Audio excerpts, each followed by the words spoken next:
हरि प्रसन्न हो गए। मेरे श्री हरि आ गए, मेरे भगवान आ गए। मेरे श्री हरि आ गए, मेरे भगवान आ गए। मेरे श्री हरि आ गए, मेरे भगवान आ गए। मेरे श्री हरि आ गए, मेरे भगवान आ गए। मेरे भगवान आ गए, मेरे घर मेरे भगवान आ गए।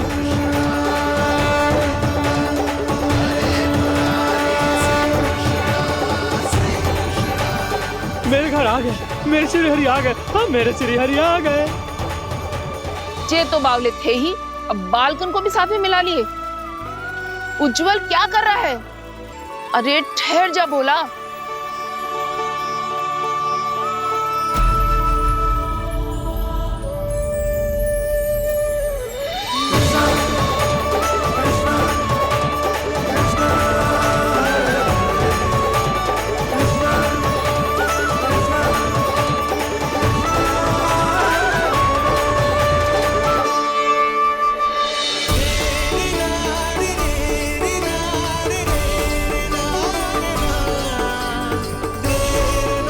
प्रेम से बुलाओ, आएंगे हरि भी।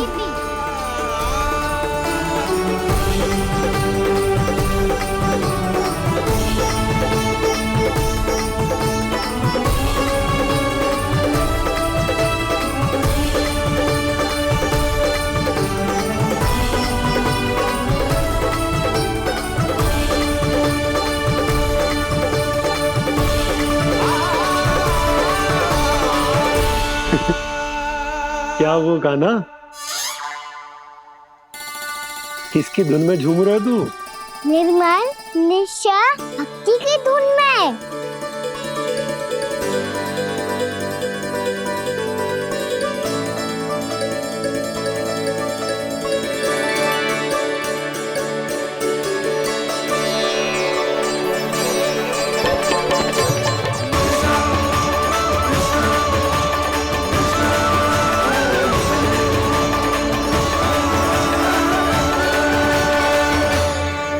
अरे क्या हो गया इन्हें?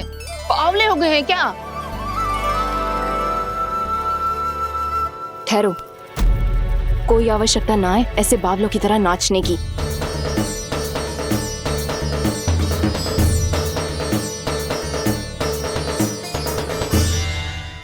जे बावले ना है मौसी, भक्ति में रम गए। बस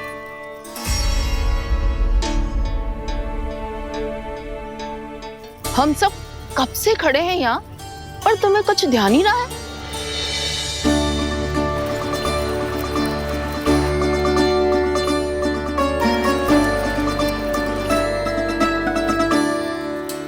नाच गाने में ऐसे मगन हुए कि हमें देखा भी ना।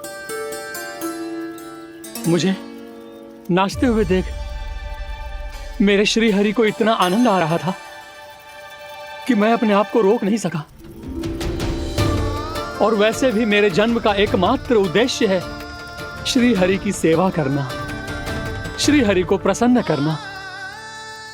तुम बावले हो भोलाराम, या हमें बावला बना रहे हो? श्री हरि और तुम्हें देख रहे हैं? हाँ, अभी वो यहीं थे, देख रहे थे। भोला काका, आपने भी ना अति कर दी। अब हमें भी बताओ तनी, कहाँ थे श्री हरि?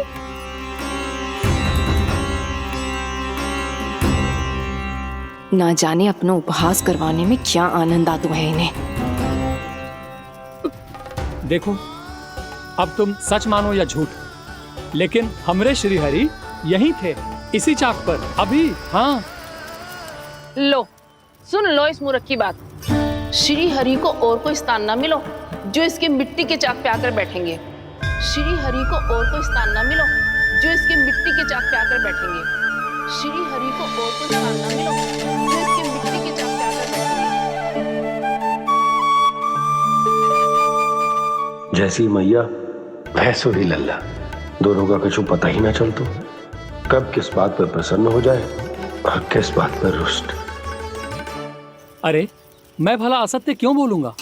अभी अभी यही थे श्री हरि। हाँ,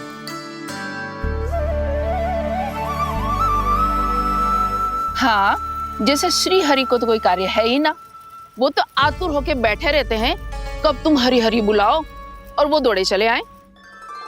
भगवान तो भक्तों के पास आने के लिए सदैव आतुर रहते हैं, बल्कि सत्य तो यह है कि भक्तों के मन में ही निवास करते हैं भगवान।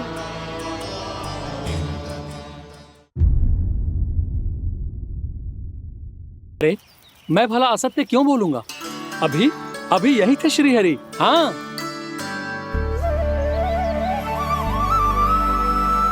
हाँ, जैसे श्री हरि को तो कोई कार्य है ही ना, वो तो आतुर होके बैठे रहते हैं कब तुम हरि हरि बुलाओ और वो दौड़े चले आए।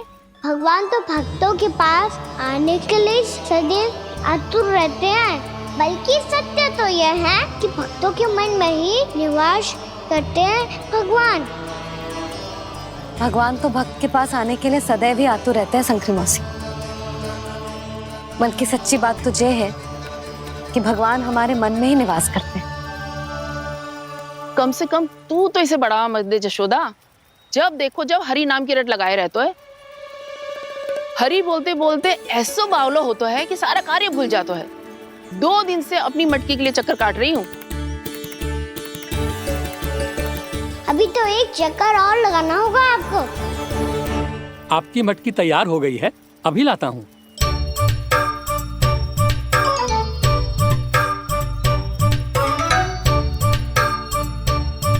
लो जी मटकी।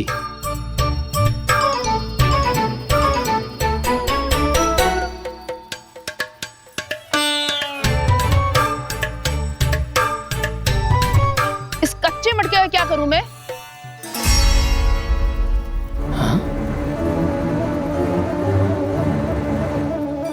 पर इसे तो मैंने भट्टी में पकाया था। अब तू ही देख ले कितना ध्यान रहता है इस कार्य पे। और कह तो है कि श्री हरि आते हैं इससे मिलने। हाँ आते हैं और आगे भी आएंगे हमारे श्री हरि हमसे मिलने। और आके मोक्ष देंगे, है ना? मांगूंगा तो मोक्ष भी दे देंगे, मांगूंगा तो मोक्ष भी दे देंगे, मांगूंगा तो मोक्ष भी दे देंगे। अभी तो ये बता कि तू मुझे मेरी मटकी कब देगो? और मेरी मांग कब पूरी करोगे भोला राम जी? मेरो घड़ा मेरे दिए तो तैयार है ना, कल एकादशी की पूजा और व्रत के लिए। एकादशी का व्रत? हाँ, एकादशी का व्रत। इसे करने से श्री हरि बहुत प्रसन्न होते हैं। अच्छा, फिर तो अभी लाया।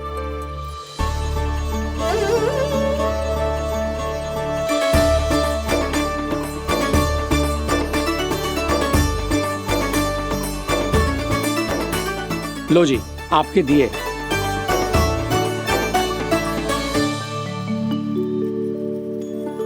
और जो हमने मांगा है वो? बाकी सब शेष द्वादशी के दिन मिलेगा, क्योंकि कल मैं भी एकादशी का व्रत रखूंगा, क्योंकि कल मैं भी एकादशी का व्रत रखूंगा, क्योंकि कल मैं भी एकादशी का व्रत रखूंगा।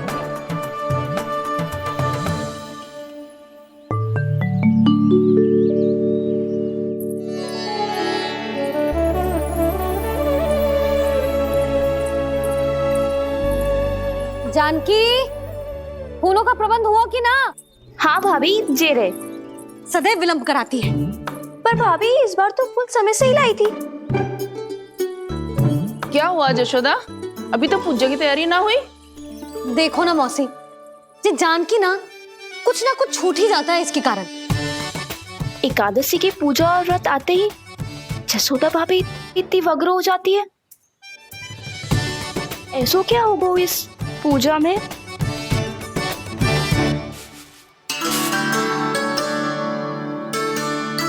ये थाली में रोली चंदन रखने से, दिया जलाने से के होगो? आपको पता भी है एकादशी का व्रत क्यों रखते हैं? क्या महत्व है इसका? लो, जे तो मैं जसोमती रानी से पूछना भूल ही गया। पर हाँ भगवान, मेरे लिए इतना ही पर्याप्त है कि इस व्रत को रखने से मेरे श्री हरि हमसे प्रसन्न हो जाएंगे।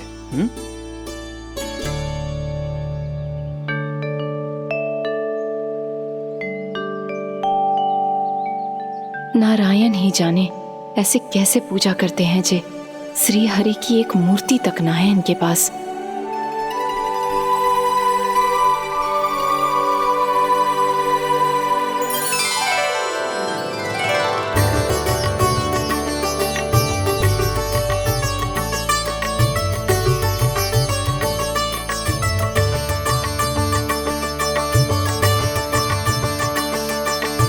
प्रभु, न तो मेरे पास मूर्ति है और ना तो इस व्रत के विधि विधान के बारे में मुझे जानकारी है और ना ही मुझे इसके महत्व के बारे में जानकारी है, पर फिर भी मैं करना चाहता हूं।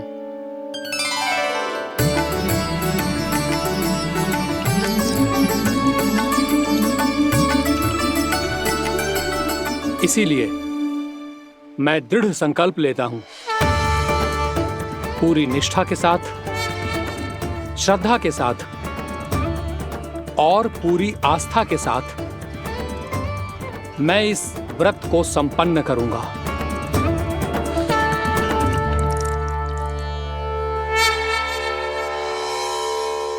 हम संकल्प लेते हैं कि एकादशी के व्रत को पूरी निष्ठा के साथ संपन्न करेंगे।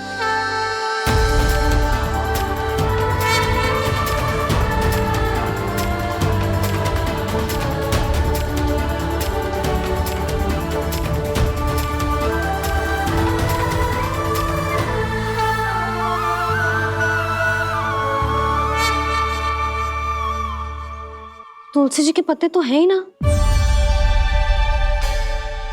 श्री नारायण को तुलसी जी के पत्ते के बिना भोग ना चढ़तो है। जानकी, तुलसी के पत्ते कहाँ हैं? भाभी, मैं तो कब से यही पूछना चाह रही थी कि तुलसी के पत्ते लाऊं क्या, पर आप तो व्यस्त थी ना। तुझे कितनी बार समझाओ है ना, यदि तेरे कछु करने से किसी और की कोई हानि ना हो रही हो या किसी के अच्छे कार्य में सहायता हो रही हो तो मुझसे आज्ञा लेने की आवश्यकता ना है। समझ गई भाभी, आगे से जाना उनको। ले अभी लेकर आती हूँ।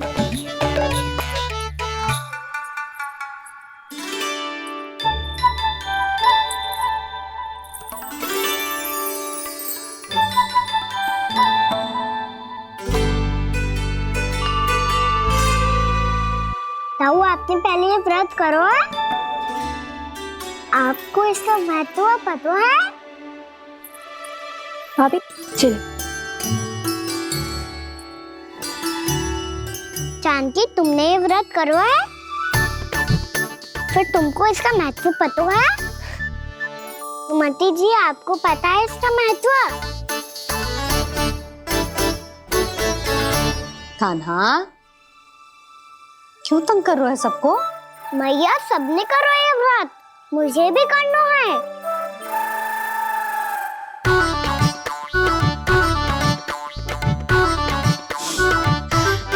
ये व्रत केवल बड़ों के लिए होती है लल्ला। जब आप ये व्रत कर सकती हो, बाबा कर सकते हैं, ये सारी गोपियां कर सकते हैं, वो भी कर सकते हैं, तो मैं क्यों ना कर सकता? क्योंकि तू कल तक भूखा ना रह पाएगो लल्ला। जब भक्त रह सकते हैं, फिर मैं क्यों नहीं रह सकता?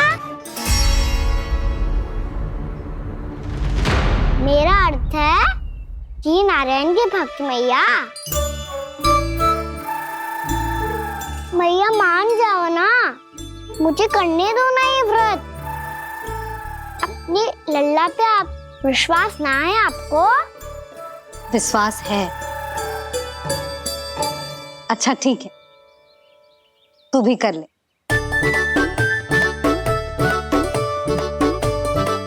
पर मैया, व्रत की कथा तो सुनाओ, मैं तो अबध हूँ ना। मुझे कैसा पता चलेगा कि ये व्रत करते क्यों है?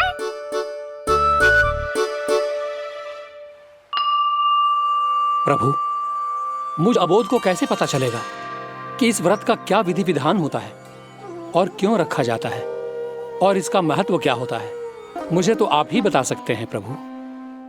जब व्रत कर रहे हैं तब उसका महत्व भी पता होना चाहिए ना। बताओ ना मैया, क्यों रखते एकादशी का व्रत? इसके लिए तो तुझे एकादशी की कथा सुननी होगी। सुनेगो ना?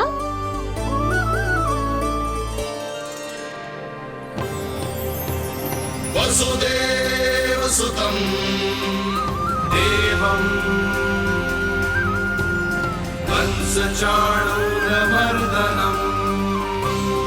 श्रीहरि, यशोदा परमानंदं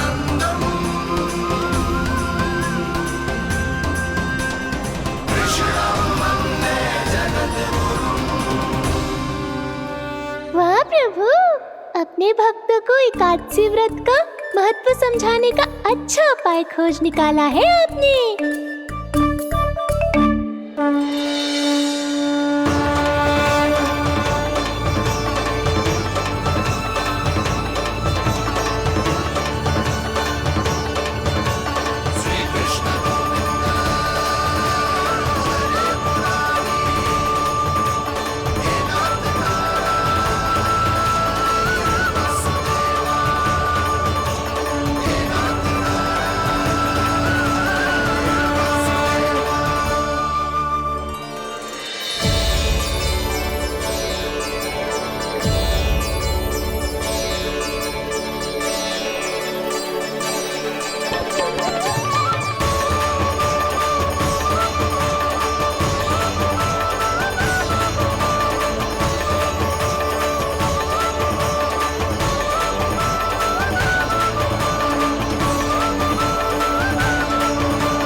अब सब जन एकादशी के व्रत की कथा ध्यान से सुनना, तभी जे व्रत पूरा माना जाएगा।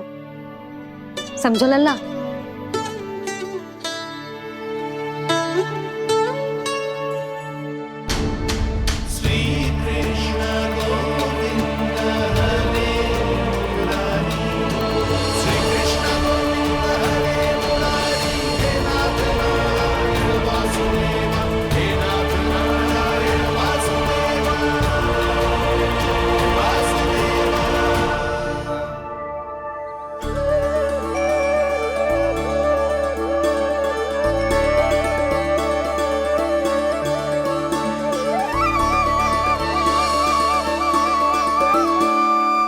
सतयुग में चंद्रावती नाम के नगर में मूरा नाम का एक असुर राज्य करता था। ओम ब्रह्मदेवाय नमः। ओम ब्रह्मदेवाय नमः। ओम ब्रह्मदेवाय नमः। ओम ब्रह्मदेवाय नमः।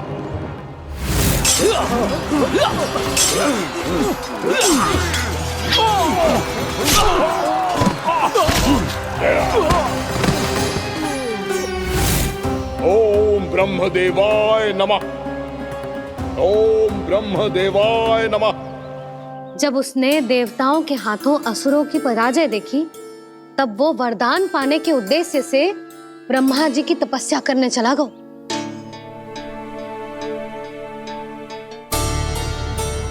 शीघ्र ही मूरा की तपस्या सफल हो गई और ब्रह्मदेव जी उससे प्रसन्न हो गए।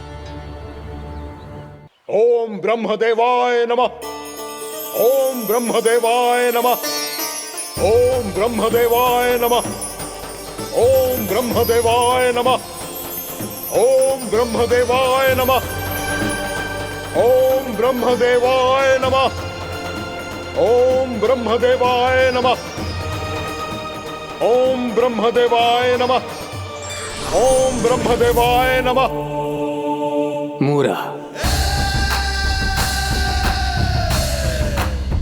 प्रणाम ब्रह्मदेव। तुम्हारी तपस्या सफल हुई। बोलो, तुम्हें क्या वर चाहिए? सृष्टि के रचयिता ब्रह्मदेव, कृपया मुझे ऐसा वरदान दीजिए जिसकी सहायता से मैं त्रिलोकी विजयी बन जाऊं और कोई देवता मुझे पराजित ना कर सके। यहाँ तक कि देवताओं के रक्षक, सृष्टि के संचालक भगवान श्री विष्णु के लिए भी मैं अपराजय रहूं। तथास्तु, तथास्तु, तथास्तु। प्रणाम ब्रह्मदेव।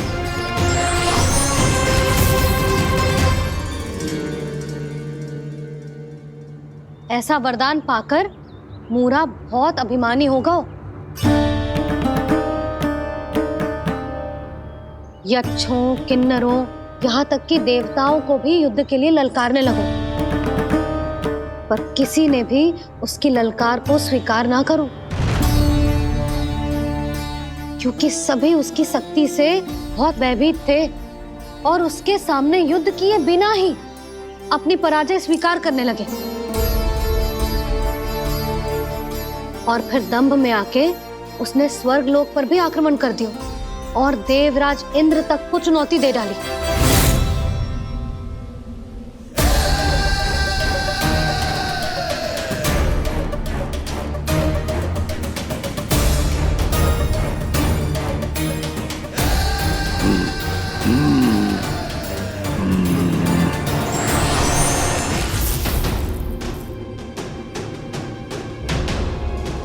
मैं प्रतीक्षा कर रहा हूं देवराज, क्या उत्तर है तुम्हारा? मुझसे युद्ध करोगे या फिर बिना लड़े ही पराजय स्वीकार कर मेरे अधीन हो जाओगे और सौंप दोगे मुझे अपना ये स्वर्गलोक? सारी शक्ति तुम्हारे मुख में है या कुछ बाहुबल भी है तुम्हारे पास? मैं तुम्हारी चुनौती स्वीकार करता हूं मूरा, मैं तुम्हारी चुनौती स्वीकार करता हूं मूरा।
खैरिए देवगण, असुरराज मुरा को ब्रह्मदेव का आशीर्वाद प्राप्त है।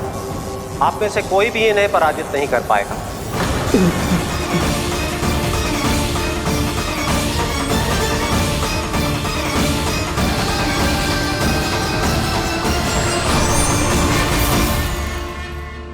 एक अवसर और देता हूं देवराज, युद्ध या अधीनता, क्या उत्तर है तुम्हारा देवराज?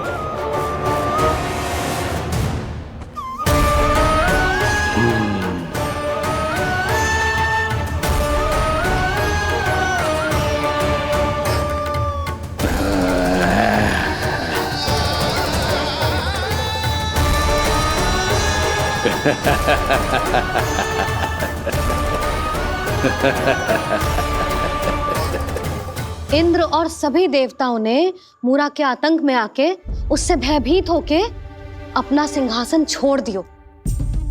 अब मूरा स्वर्ग का अधिपति बन गयो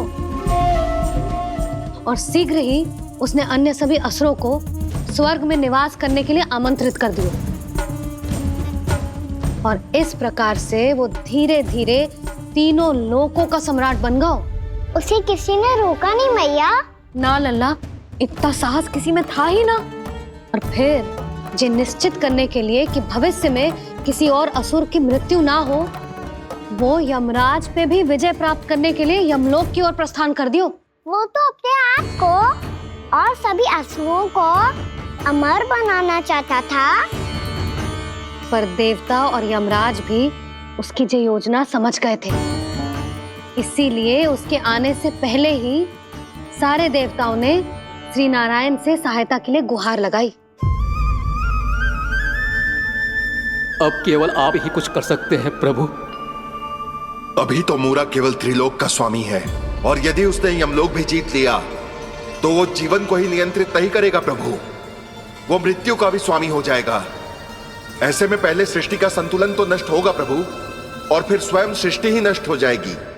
ऐसा नहीं होगा यमदेव, नियति ऐसा होने ही नहीं देगी। विधि रचेगी खेल और मैं बनूंगा माध्यम। असुर राज मुरा का सामना मैं करूंगा।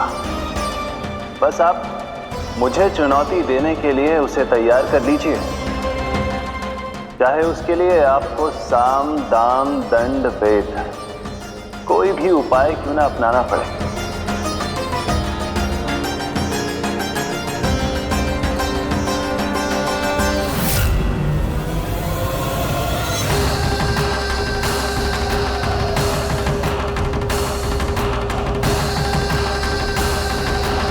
आप तो मेरी प्रतीक्षा में पहले से ही खड़े हैं यमदेव। तब तो आपने मेरी चुनौती के बारे में भी सुना ही होगा। कहिए, क्या उत्तर है आपका? मेरा स्वागत करके अपना राज्य त्यागेंगे या मेरा सामना करके अपने प्राण? असुर राज मुरा का सामना मैं करूंगा। बस आप मुझे चुनौती देने के लिए उसे तैयार कर लीजिए, चाहे उसके लिए आपको साम दाम दंड भेद कोई भी उपाय क्यों ना अपनाना पड़े।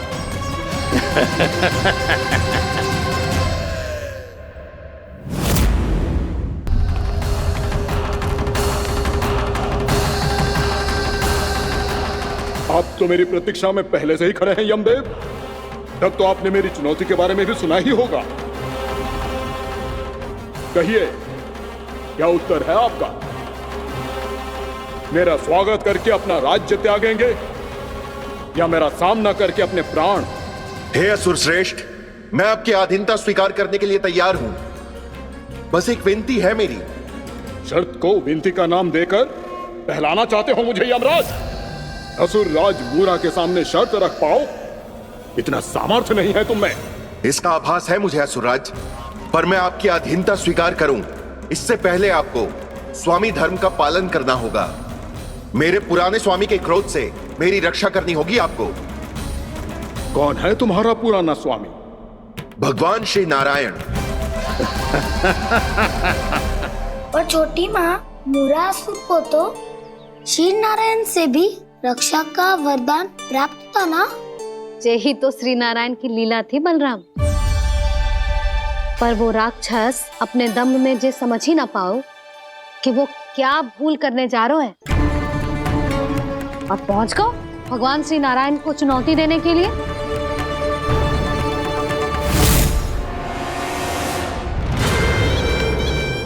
वही ठहर जाओ असुर राज मुरा।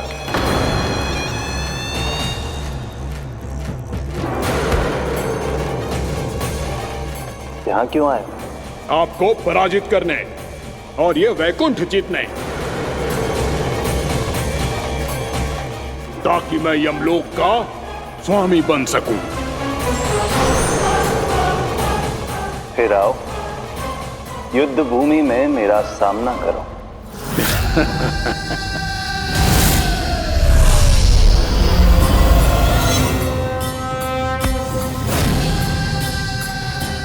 ये नहीं जानते कि इनसे ना हारने का वरदान तो मैं पहले ही प्राप्त कर चुका हूं, इसलिए युद्ध ठीक से आरंभ हो पाए उससे पहले ही इन्हें जीत लूंगा मैं।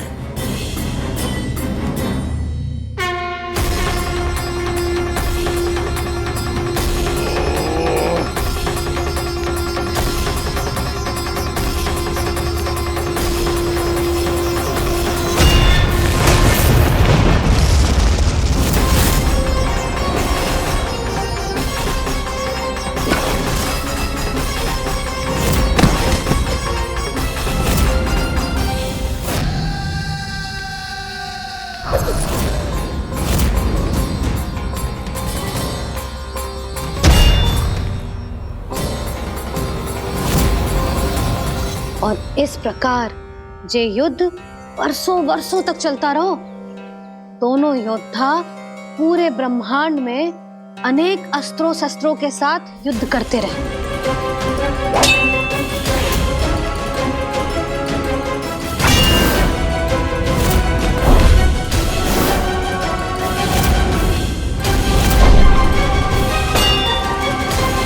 फिर क्या हुआ मैया?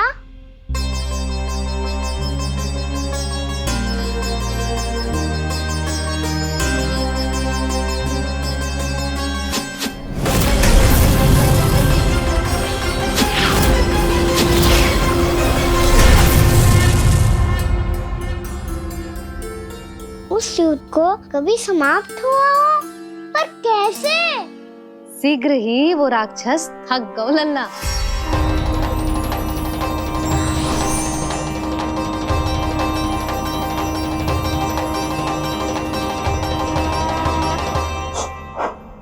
खड़े खड़े देख क्या रहे हैं नारायण?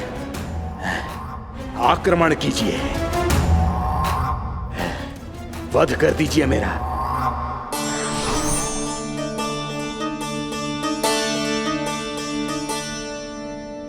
मैं तुम्हारी वीरता से प्रभावित हूं,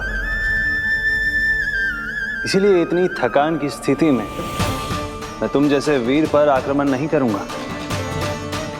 जाओ, विश्राम करो। यदि फिर से युद्ध करने की इच्छा हो तो तुम्हारा स्वागत होगा।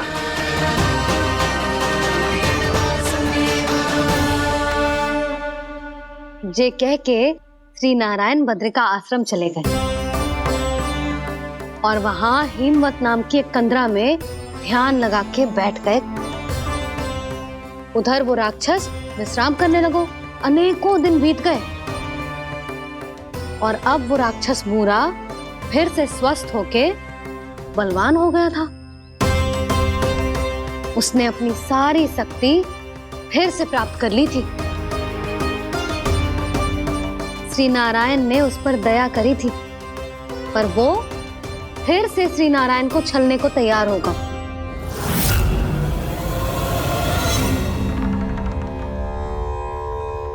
ध्यान में बैठे बैठे श्री नारायण योग निद्रा में चले गए,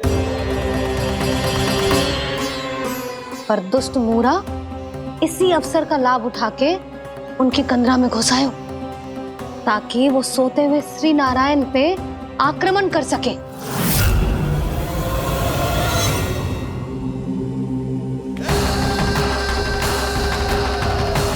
आज इस लंबे युद्ध को जीतकर अपने इस अंतिम शत्रु का भी अंत कर दूंगा मैं।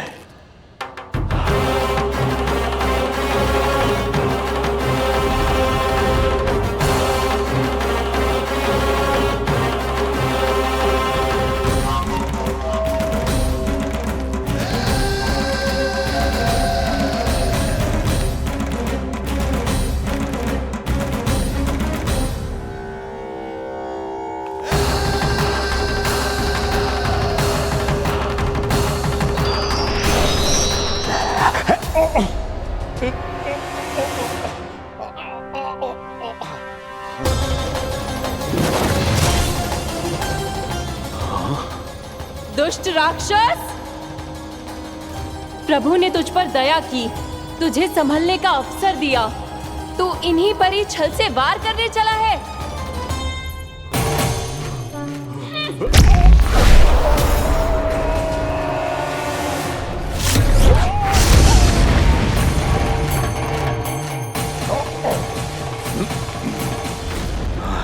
मैं अजय हूँ, मुझे कोई पराजित नहीं कर सकता। ब्रह्मा का वरदान है मुझे।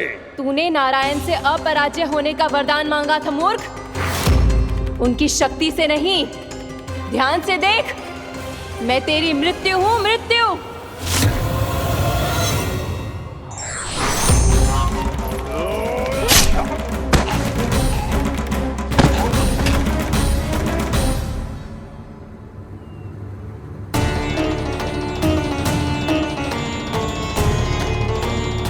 वो देवी कौन थी छोटी माँ? और कौन बलराम, वो ही तो थी देवी एकादशी।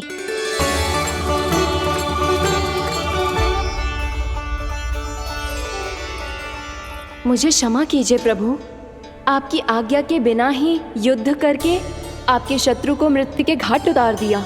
क्षमा नहीं, आपकी तो प्रशंसा होनी चाहिए देवी। असुर राज को मारकर आपने सभी देवताओं को मुक्त करवाया है। इस पापी के अहंकार से तीनों लोकों की रक्षा की है आपने। आप एकादशी की तिथि पर मेरी एकादश इंद्रियों से उत्पन्न हुई हैं। इसीलिए मेरे सभी भक्त आपको उत्पन्न एकादशी के नाम से जानेंगे। सभी तिथियों में आपका स्थान सर्वश्रेष्ठ होगा। जिस तरह आपने राक्षस के आक्रमण से मेरी रक्षा की है, उसी प्रकार एकादशी के दिन व्रत करके जो भी भक्त आपकी कथा सुनेगा, मैं स्वयं उसकी रक्षा करूंगा। जो आपकी पूजा करेगा उसे मेरी विशेष कृपा प्राप्त होगी और उसके साथ साथ उसे मिलेगा धन, सिद्धि और मोक्ष।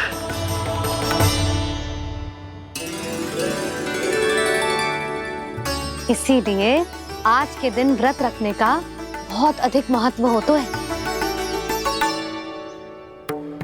बोलो एकादशी मैया की जय। बोलो श्री नारायण भगवान की जय।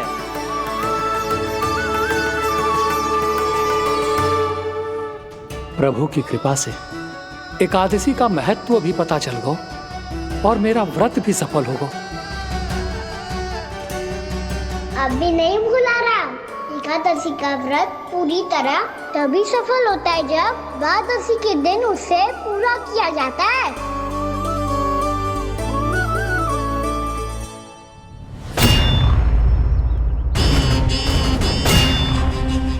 आवश्यक है आपको यह आभास होना कि उस विष्णु अवतार को पराजित करने के लिए आपके साधारण योद्धाओं में वो सामर्थ्य नहीं है। वो विष्णु अवतार कुछ अधिक ही असाधारण है।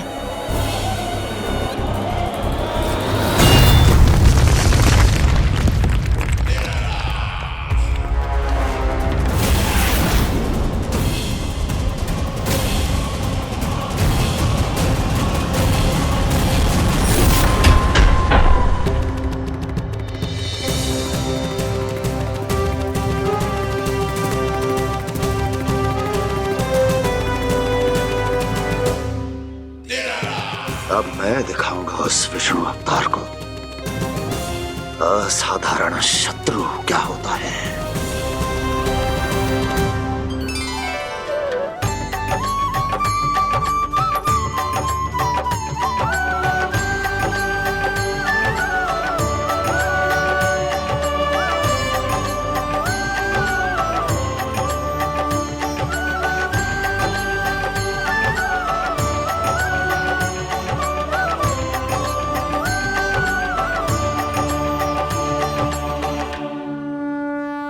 मामा अधीर हो रहे हैं, पर मैया ने मुझे अभी तक बाहर जाने की आज्ञा नहीं दी है।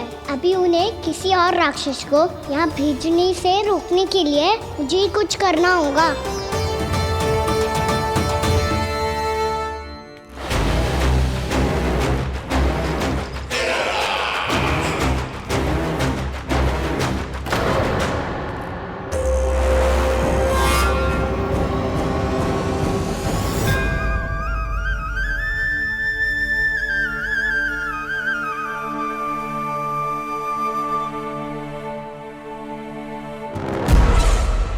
कौन हो तुम? बचपन से ही मुझे मारने का सपना देख रहे हैं, फिर मुझे ही नहीं पहचानते।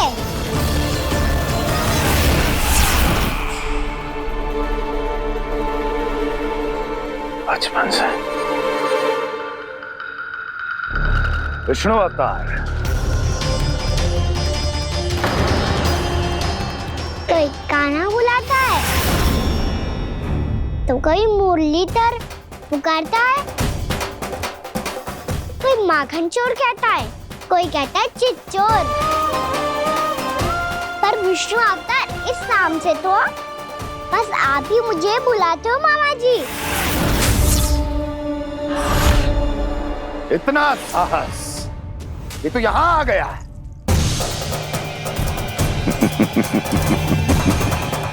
यहाँ आ तो गया तू विष्णु अवतार, किंतु यहाँ से जीवित नहीं जाएगा। तेरे शीश को तेरे धड़ से अलग कर दूंगा मैं।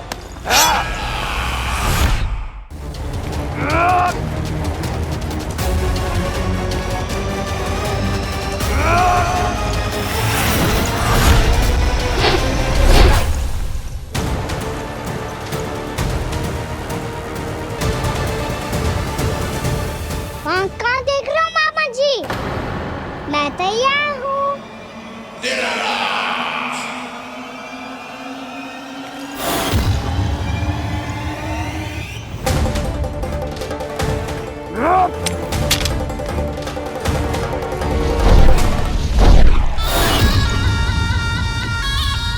मामा जी, आप सदैव इसी तरह क्रोध में रहते हो क्या?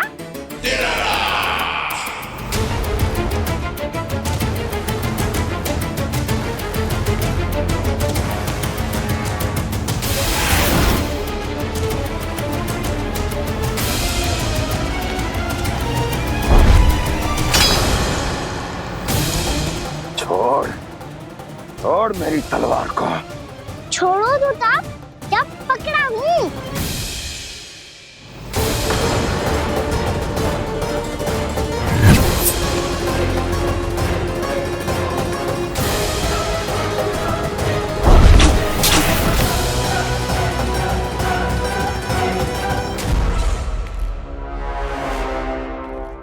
मामा जी,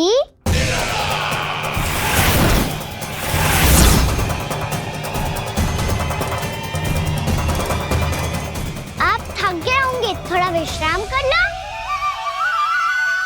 आपका तो पता नहीं, मैं अवश्य थक गया हूँ।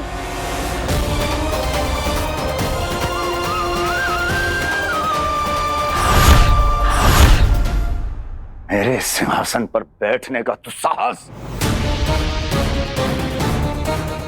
अभी तो बस अभ्यास कर रहा था मामा जी। भविष्य में मुझे तो बैठना है यहाँ। आपने बल प्रयोग करके से अपने पिताजी से छीना था। मैं आज से छीन लूंगा। जो छल और बल से लिया जाए वो अधिक समय तक टिकता नहीं है मामा जी।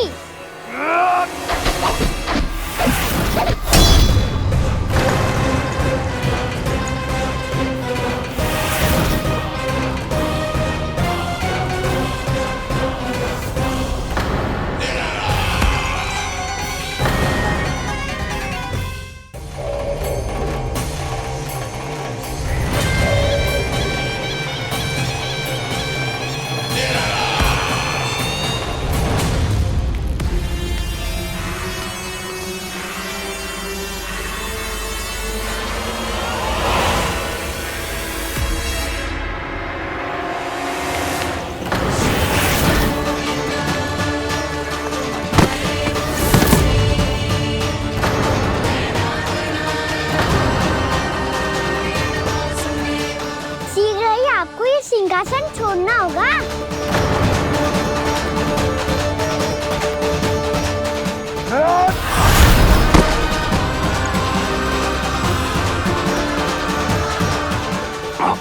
वो मेरा सिंहासन छीनना चाहता। वो आ रहा है, वो आ रहा है। सैनिकों, दुर्जन, बंद कर दो सभी द्वार और झरों के, सब के सब। इसकी हर संभावना पर इतना कड़ा पहरा बिठा दो कि ना तो कोई महल के भीतर आ सके, ना कोई बाहर जा सके। मुझे महल की चप्पे चप्पे की सूचना चाहिए। जाओ।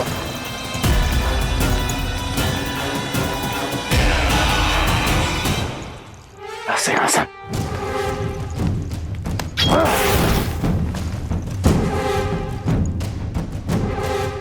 अब आ, दुष्ट मायावी, ए छलिया विष्णु अवतार, मैं कंस तेरी प्रतीक्षा कर रहा हूँ।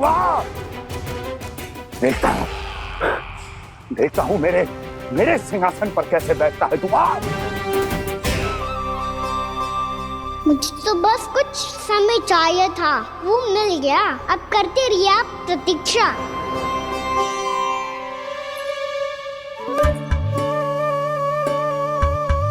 जी अपने आप से बातें क्यों कर रहे हो जी?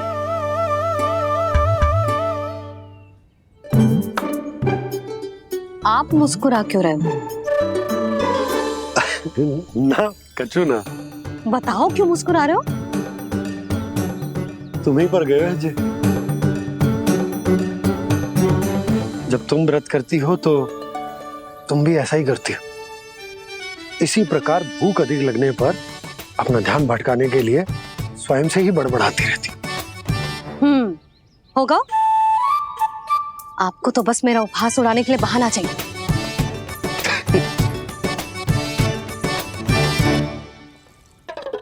नन्ना, भूख लगी है? ना मैया, व्रत करे तो भूख कैसे लगेगी?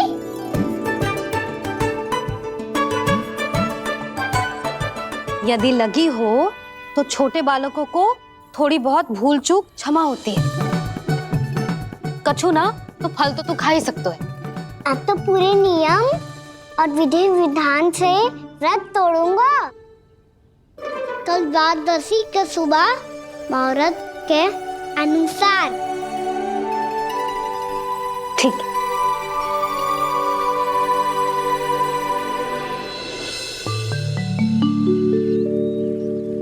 लल्ला, एकादशी समाप्त हो गई है, द्वादशी लग गई है।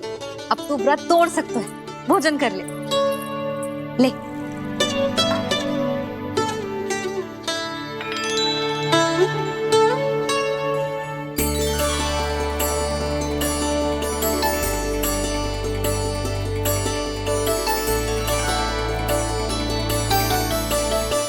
आज तो कार्य कर लीजिएगा।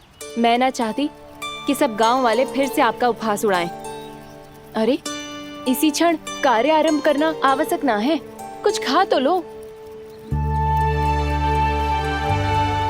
कल भी पूरे दिन व्रत में रहे, अब तो कुछ खा लो। ना ना, अभी बिल्कुल भूख ना है। और हाँ भगवान, तुम्हें चिंता करने की आवश्यकता नहीं है। आज मैं किसी को भी 2 शब्द कहने का अवसर नहीं दूंगा। अरे कुछ खाओगे पियोगे नहीं तो कैसे रहोगे?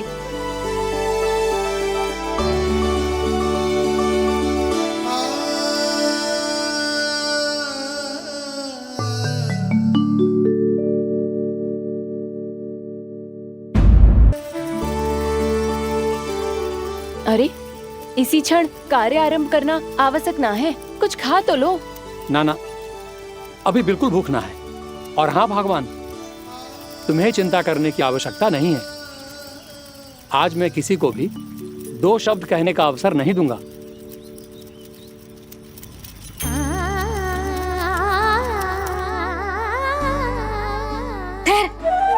मैं तेरे लिए मट्ठा लेके आती हूँ। व्रत के बाद पीने से पेट ठंडा रहता है। रुक।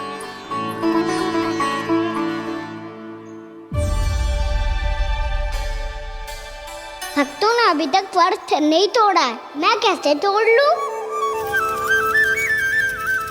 भूख कहाँ से होगी? श्री हरि नाम से पेट तो भर लेते हो। श्री हरि श्री हरि श्री हरि।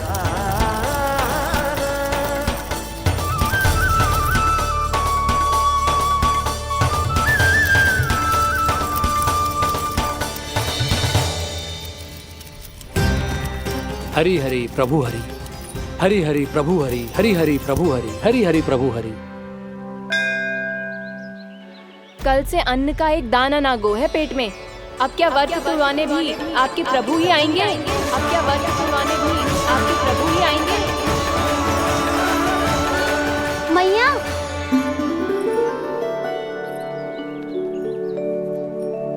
मैया पहले व्रत तोड़ के कच्चू खा तो लो। अभी ना, लौट के आने के बाद। हाँ,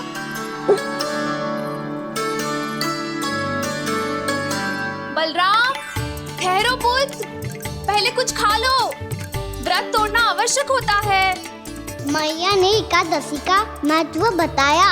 लगता है मुझे सबको द्वादशी पर व्रत तोड़ने समाप्त करने का महत्व बताना होगा। हरि हरि हरि हरि हरि, मेरे हरि।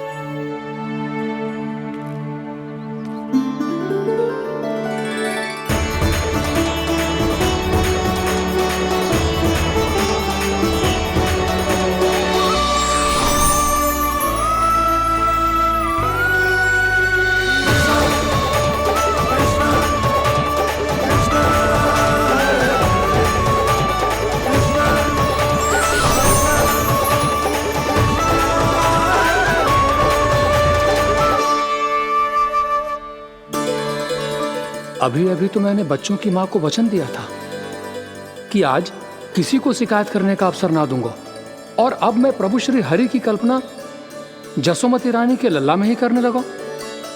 ना ना, ये ठीक ना है।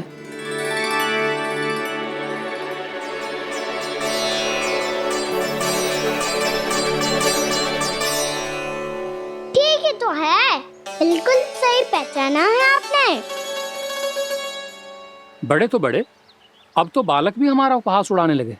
मैं आपका उपहास नहीं उड़ाने आया, मैं तो आपके एकादशी के व्रत को पूरा कराने आया हूँ।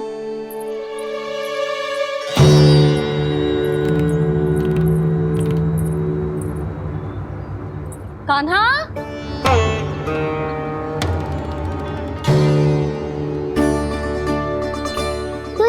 आपकी छड़ी और ये रही मेरी पीठ।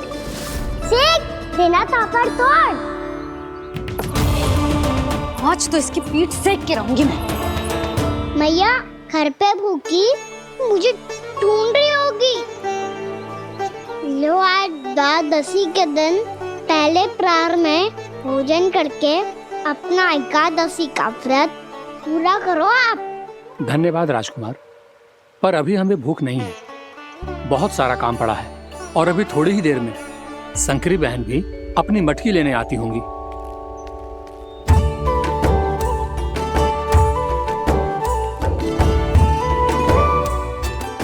पर मैं आपका व्रत पूरा कराए बिना नहीं जा सकता। भला क्यों? भक्त भूखा रहे और भगवान खा ले, ऐसा हो सकता है भला?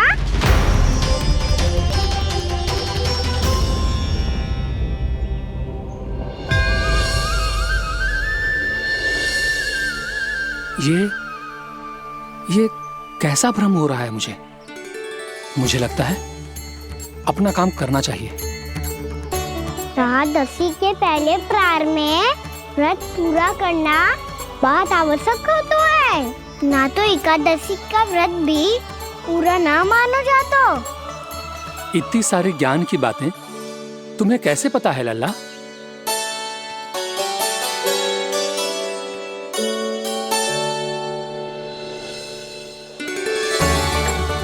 जैसे एकादशी की कथा होती है, वैसे द्वादशी की महिमा भी एक बहुत महत्वपूर्ण कथा है।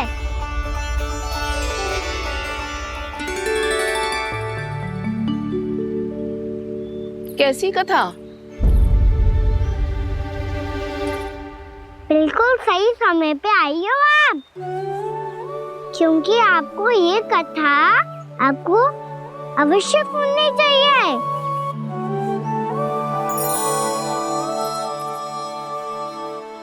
मुझे क्यों? पहले सुन तो लियो, फिर स्वयं ही पता चल जाएगा। बहुत समय पहले एक राजा हुआ करते थे, राजा अम्बरीश।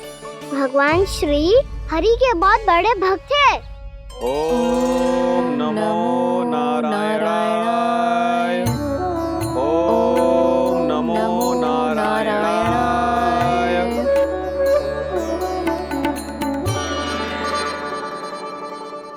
नेक पुण्य के काम करते थे वो। अपनी पत्नी के साथ हरि का नाम जपते रहते थे। उन्होंने 12 माह एकादशी का व्रत करो निर्जल पास किया, और जब उनकी 12वीं एकादशी का व्रत द्वादशी के दिन तोड़ने का समय हुआ, तभी महर्षि दुर्वासा अपनी 100 शिष्यों के साथ उनके महल में पधारे।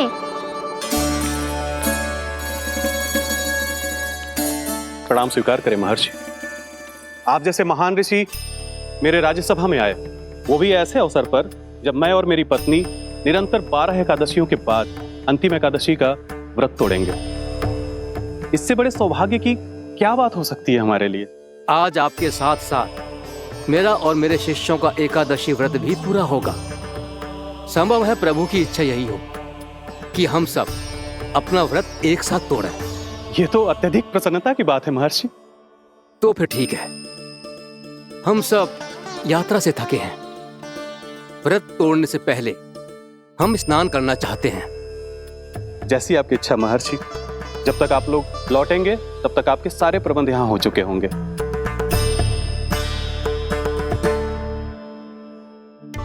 महर्षि दुर्वासा स्नान करने गए थे, पर उन्हें लौटने में विलंब हो रहा था, और इधर द्वादशी पर व्रत पूरा करने का मुहूर्त बीता जा रहा था। महाराज अम्बरीश बड़ी विरक्ता के साथ महर्षि दुर्वासा के लौटने की प्रतीक्षा कर रहे थे। महाराज, व्रत तोड़ने का मुहूर्त बीता जा रहा है। बस कुछ ही समय बचा है। महर्षि और उनके शिष्यों को लौटने में न जाने कितना समय लग जाएगा। मेरा सुझाव है कि आप मुहूर्त समाप्त होने से पहले व्रत अवश्य तोड़ लें। गुरुदेव, हमने महर्षि दुर्वासा को वचन दिया है कि जब तक वो लौटेंगे नहीं तब तक हम व्रत नहीं तोड़ेंगे। इसीलिए मैं उनका लौटने के बाद ही भोजन ग्रहण करूंगा। पर महाराज, मुहूर्त यदि बीत गया और समय रहते हो नहीं आए तो महाराज आपका व्रत पूरा नहीं होगा। महाराज आपको उसका फल नहीं मिलेगा। महाराज 12 एकादशियों का व्रत व्यर्थ चला जाएगा। किंतु गुरुदेव, यदि मैंने भोजन कर लिया तो ये तो अतिथियों का अपमान होगा। आप उचित कह रहे हैं महाराज। भोजन के लिए उनकी प्रतीक्षा अवश्य कीजिए महाराज। पर मुहूर्त रहते हुए एक तुलसी का पत्ता और जल ग्रहण कर लीजिए। इससे आपका व्रत भी पूरा हो जाएगा और अतिथि का मान भी रह जाएगा। आपका सुझाव अच्छा है गुरुदेव।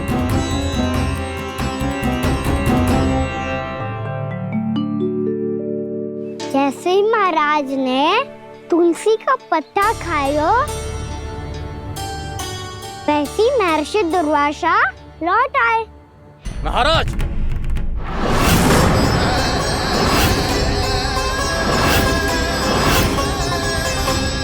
महाराज को उपास तोड़ते देखते बहुत क्रोधित हो गए।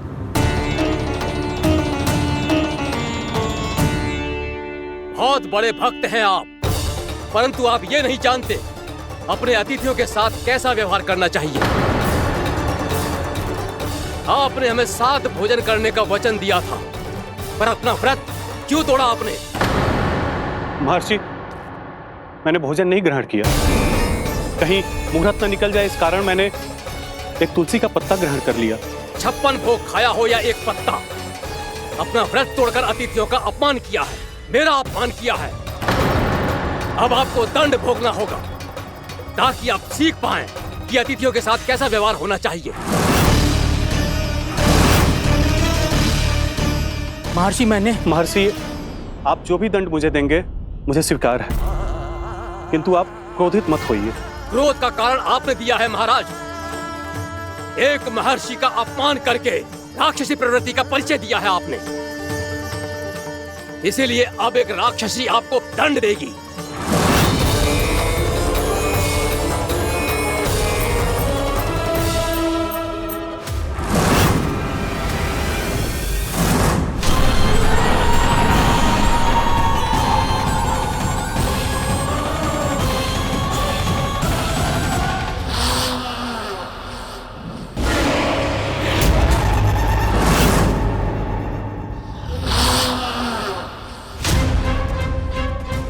हे प्रभु, यदि मैंने सच में महर्षि का अपमान करने की भूल की हो तो मैं उसका परिणाम भोगने के लिए प्रस्तुत हूं। ओम नमो नारायणाय, ओम नमो नारायणाय नमः। महर्षि दुर्वासा को यह आभास ही नहीं था कि महाराज अम्बरीश ने उनका अपमान नहीं किया था। फिर भी उसे अपमान मान के वो श्री नारायण के भक्त पे संदेह कर रहे थे। मैंने भी तो भोला राम की भक्ति पे संदेह किया था। हे नारायण, ये क्या पाप हो गया मुझसे?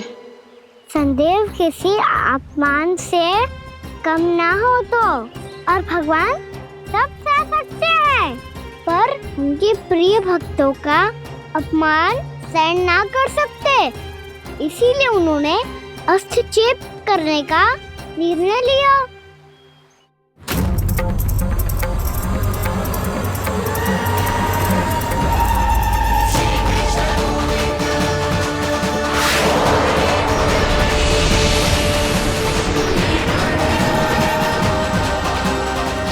ओम नमो नारायणाय।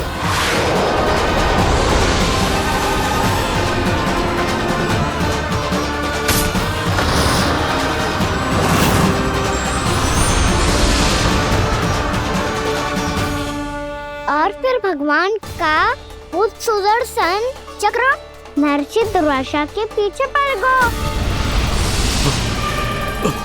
ये चक्र तो मेरी ओर बढ़ रहा है। ओम नमो नारायणाय। ये कैसे संभव हो सकता है? कोई रोको इसे, कोई रोको इसे।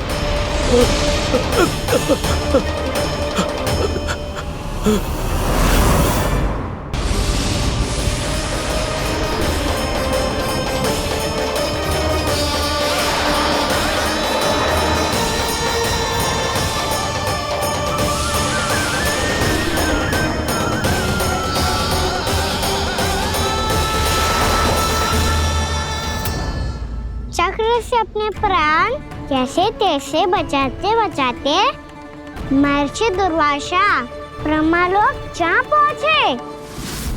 ब्रह्मदेव रक्षा कीजिए, ब्रह्मदेव सहायता कीजिए, मुझे बचाइए ब्रह्मदेव, रक्षा कीजिए। ये सुदर्शन चक्र मेरे प्राणों के पीछे पड़ गया है, मुझे बचाइए ब्रह्मदेव, मुझे बचाइए। महर्षि, मैं चाहकर भी आपकी सहायता नहीं कर सकता। ऐसी स्थिति में यदि कोई कुछ कर सकते हैं तो वो है सुदर्शन चक्र के स्वामी विष्णु, क्योंकि सृष्टि में केवल वही है जो इसे नियंत्रित कर सकते हैं। वो ही इसे वापस लौटने का आदेश देकर आपके प्राणों पर छाए हुए संकट को दूर कर सकते हैं। किंतु हां, मैं सुदर्शन चक्र से इतना अवश्य कहूंगा कि जब तक आप विष्णु लोक में पहुंच नहीं जाते, वो आपको किसी भी प्रकार की हानि ना पहुंचाए। आपका बहुत बहुत धन्यवाद, आपकी सदा ही जय हो।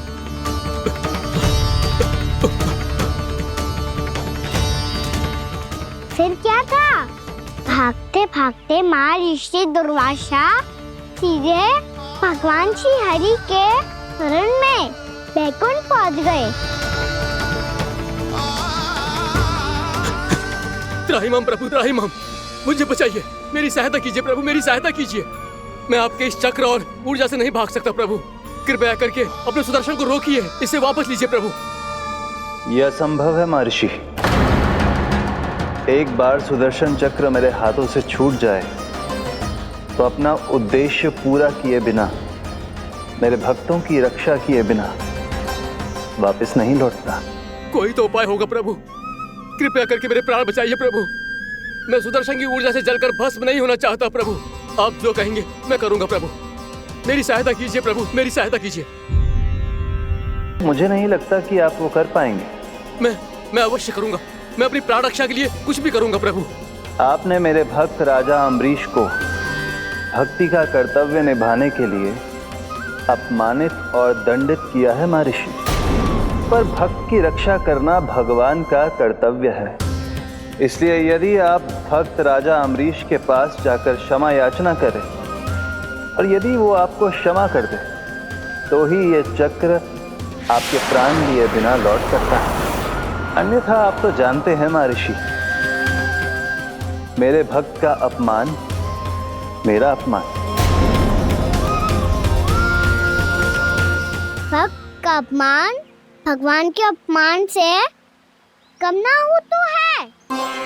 महर्षि दुर्वासा को भी ये बात समझ आई और फिर उन्होंने महाराज अम्बरीश से क्षमा याचना की। महाराज महाराज महाराज महाराज महाराज, मुझे क्षमा करें महाराज, मुझसे बहुत बड़ी भूल हो गई महाराज, मुझसे बहुत बड़ी भूल हो गई महाराज। महर्षि, आप हमारे चरण छुए ये उचित नहीं। महाराज, महाराज अम्बरीश, आप नारायण के सच्चे भक्त हैं। मैंने आपको अपमानित किया, दंडित करने का प्रयास किया महाराज। इस अपराध के लिए मुझे क्षमा कीजिए महाराज, और इस सुदर्शन चक्र से मेरे प्राण बचाइए महाराज।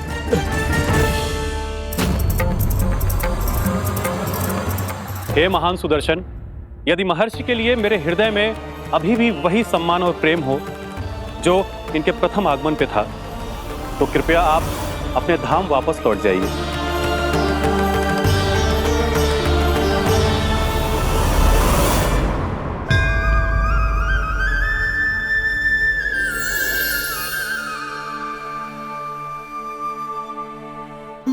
आपका बहुत बहुत धन्यवाद महाराज अम्बरीश। मैं आपको आशीर्वाद देता हूं कि आप देवराज इंद्र के समान शक्तिशाली हों। आपकी कीर्ति का पताका दसों दिशाओं में फहराए। मेरी बस एक ही इच्छा है महर्षि, कि मैं आपके साथ अपना उपवास तोड़ सकूं। अवश्य महाराज, हम सब भोजन आपके साथ करेंगे और अपने आप को नारायण की सेवा में अर्पित करके व्रत को पूरा करेंगे, क्योंकि आज जो यहाँ हुआ है उससे सिद्ध हो चुका है कि एकादशी व्रत का फल द्वादशी की सुबह भोजन करने से ही प्राप्त होता है। इस कथा से हमें पता चलता है कि सभी को द्वादशी के सुबह भर पेट भोजन करके एकादशी का व्रत पूरा करना चाहिए। और दूसरी बात, भगवान की सच्ची भक्ति अपमान कभी ना करना चाहिए। उनके साथ सदैव प्रेम से व्यवहार करना चाहिए। यही भगवान को सबसे अधिक प्रिय है। भैया भोला राम, मैंने भी श्री हरि पे तुम्हारे विश्वास का उपहास उड़ाया था, मुझे क्षमा कर दो। ना ना, आप क्षमा मांगकर मुझे लज्जित मत करो, आप तो मेरी बहन जैसी हैं। जब महर्षि दुर्वासा जैसे महान ऋषि को भी प्रभु के भक्त से क्षमा मांगनी पड़ी, तो मैं तो बहुत ही तुच्छ हूँ। मुझे आपकी किसी भी बात का बुरा ना लगा। पर पता है प्रभु को कौन सी बात कब भूला रखता है? कौन सी बात? जब उनका भक्त भूखा रहे, समय पे अपना व्रत पूरा ना करे। और जैसा कि आप सभी ने अभी कथा से सीखो है, एकादशी के व्रत को द्वादशी की सुबह अवश्य पूरा करना चाहिए। अब आप जाओ, अपना व्रत पूरा करो।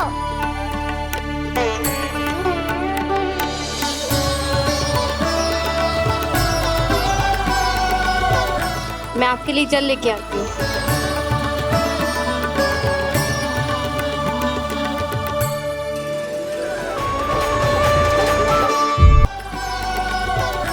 मैं आपके लिए जल लेके आती हूँ।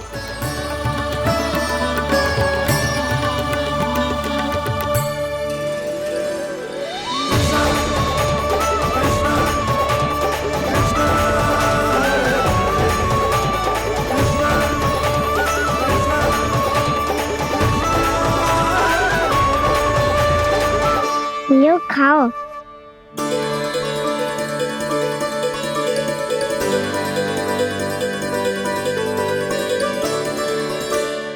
कान्हा,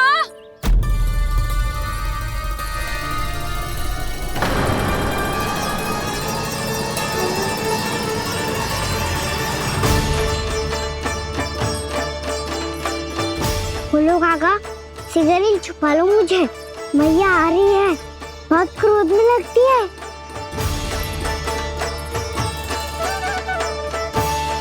आज तो बहुत दंड मिलेगा। अभी क्षण भर पहले तो ये साक्षात भगवान के रूप में बात कर रहे थे, और अब अचानक ही ऐसे बालक बन गए जो मैया से दंड मिलने के भय से व्याकुल हैं। बोला काका, किस सोच में पड़ गए? सिगरेट छुपा लो मुझे।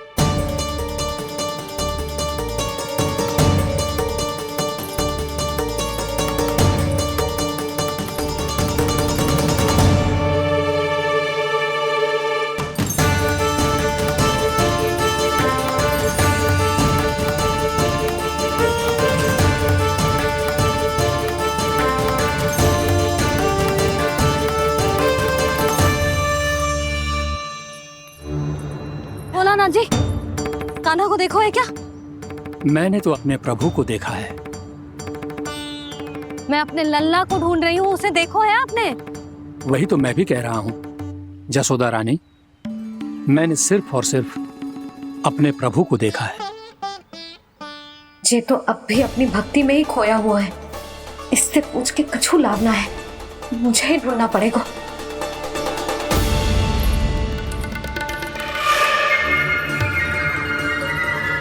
बच गए। शंकरी मौसी, कान्हा को देखो है क्या कहीं?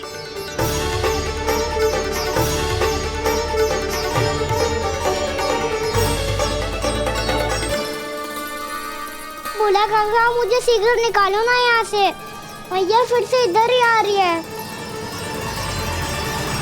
सब कहते थे श्री हरि मेरे घर ना आ सकते, देखो आज प्रभु आ गए, उन्होंने अपने हाथ से मेरा व्रत पूरा कराया। हाँ, आते हैं और आगे भी आएंगे हमारे श्री हरि हमसे मिलने, और आके मोक्ष देंगे, है ना?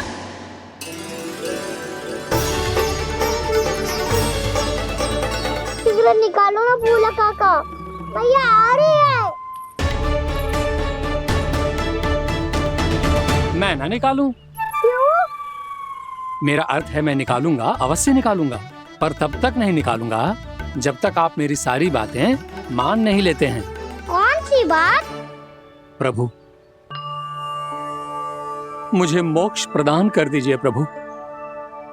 तथास्तु। ना ना ना ना प्रभु, मेरे साथ साथ मेरे परिवार को भी मोक्ष दे दीजिए। तथास्तु। अब तो निकाल दो, मैया देख लेंगी। ना प्रभु, मेरे परिवार के साथ मुझसे जुड़ी हुई हर वस्तु, जीव जंतु, प्राणी, गाय बैल भैंस, सभी को मोक्ष प्रदान कर दीजिए प्रभु। तथास्तु। प्रभु, आप सच में अद्भुत हैं। मैंने जो मांगा आपने बिना सोचे समझे सब प्रदान किया। मैं ही अपनी मांगे बढ़ाता रहा। प्रभु, प्रभु मुझे क्षमा कर दीजिए। प्रभु मुझे क्षमा कर दीजिए।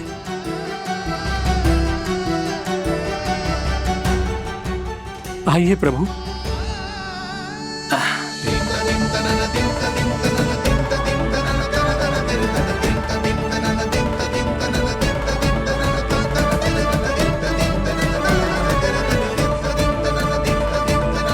प्रभु, आप तो प्रभु हो, हरि हो, भगवान हो। आप चाहते तो इस मटके से स्वयं निकलकर बाहर आ सकते थे, फिर मेरी आपने हर इच्छा क्यों पूरी की? क्योंकि मेरे भक्त की इच्छा पूरी करने में मुझे भी प्रसन्नता मिलती है। ना तो मैं अपने भक्तों का अपमान सह सकता हूँ और ना ही उनकी इच्छा अधूरी रहने दे सकता हूँ।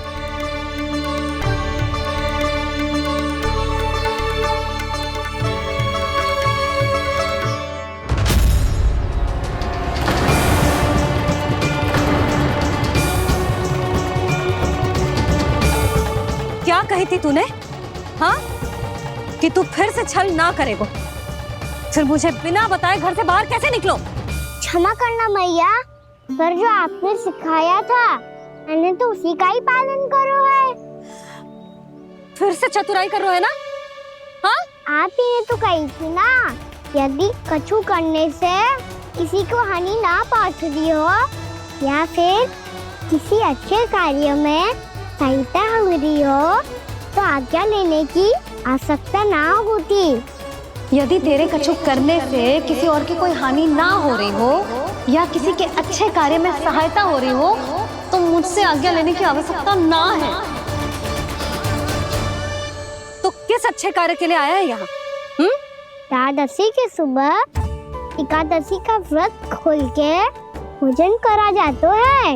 ये बात ना तो भोला काका को पता थी, ना शंकरी मासी को और ना ही किसी और को।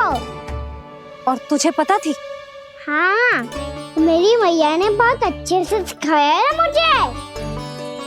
जैसे कल तूने एकादशी कथा सुनाई थी ना, आज वैसे ही तेरे लल्ला ने सबको द्वादशी कथा सुनाई है। सच्ची यशोदा रानी जी, इसने तो हमारी आंखें ही खोल दी। और भाभी, सच तो ये है कि मुझे भी ना पता था कि ये इतना बड़ा ज्ञानी है और इतना अधिक समझदार।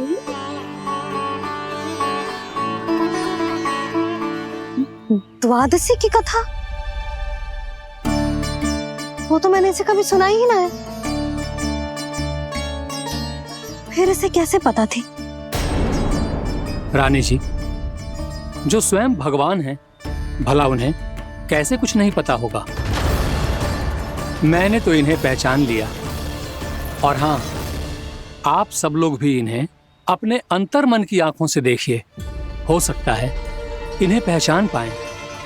ये कोई और नहीं है, श्री नारायण है, मेरे श्री हरि, मेरे प्रभु। जय श्री हरि।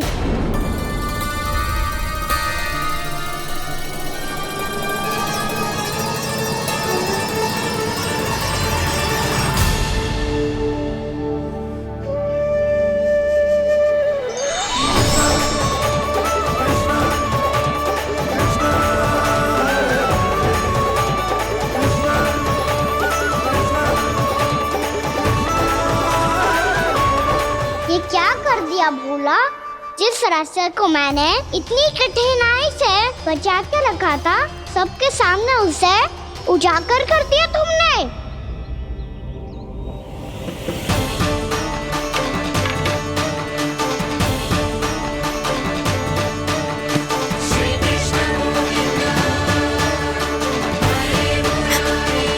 नारायण, नारायण, श्री नारायण।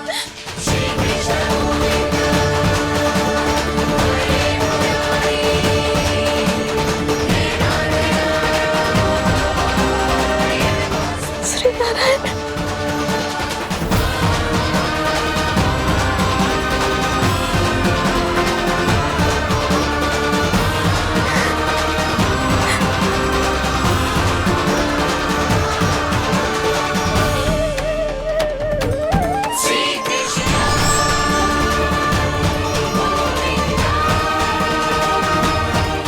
श्री नारायण प्रभु,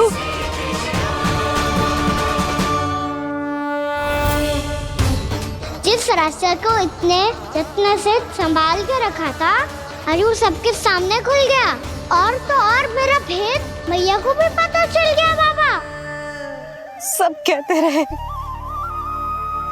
पर मैंने एक न मानी। सबने कही थी कि आप भगवान हैं,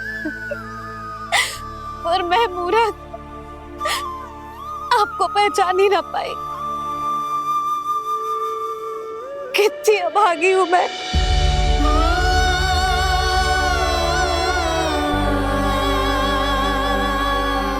जिस मुंह से मुझे आपकी महिमा गानी चाहिए थी, उसी मुंह से मैंने आपको डांटा है।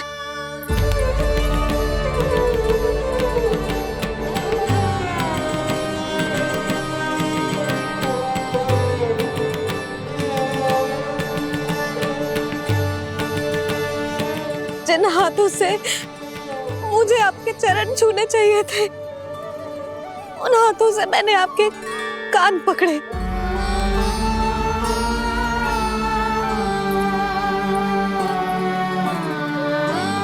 मुझे तो आपकी सेवा करनी चाहिए थी प्रभु, और मैंने आपको दंड दियो, आपको घर से बांध दियो।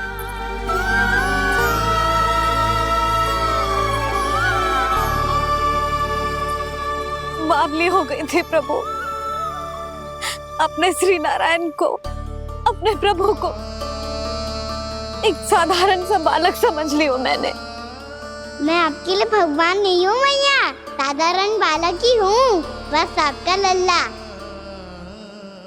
बुद्धि भ्रष्ट हो गई थी, भूल पर भूल करती चली गई। आज भी आपके पीछे पीछे छड़ी लेकर दौड़ी चली आई।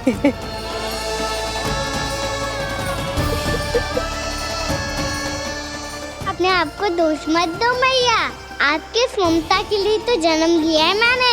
हमारा से मन बदलने मत दो, मेरे लिए वही पुरानी भैया बनी रहो आप, और मुझे रहने दो आपका वही नटखट लल्ला। मुझे क्षमा कर दो प्रभु, मुझे क्षमा कर दो। बाबा ये कैसा अंत हो गया आज? मैया तो मुझे भगवान मानने लगी, पर मैं इसे स्वीकार नहीं कर सकता। अभी नहीं बाबा, इतनी शीघ्र नहीं। आप ऐसे खड़े क्यों बाबा? कुछ ऐसा करो ना कि मैया फिर से मेरे मैया बन जाए। उनकी दृष्टि में भक्ति नहीं, ममता चाहिए मुझे। कान्हा, मेरे सामर्थ्य में हो तो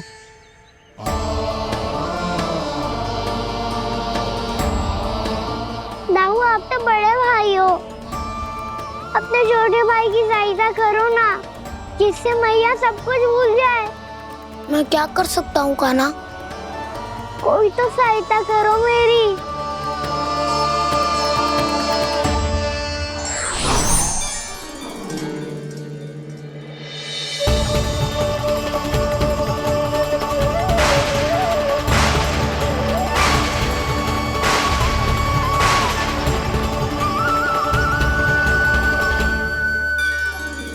अपने आप को संभालिए प्रभु।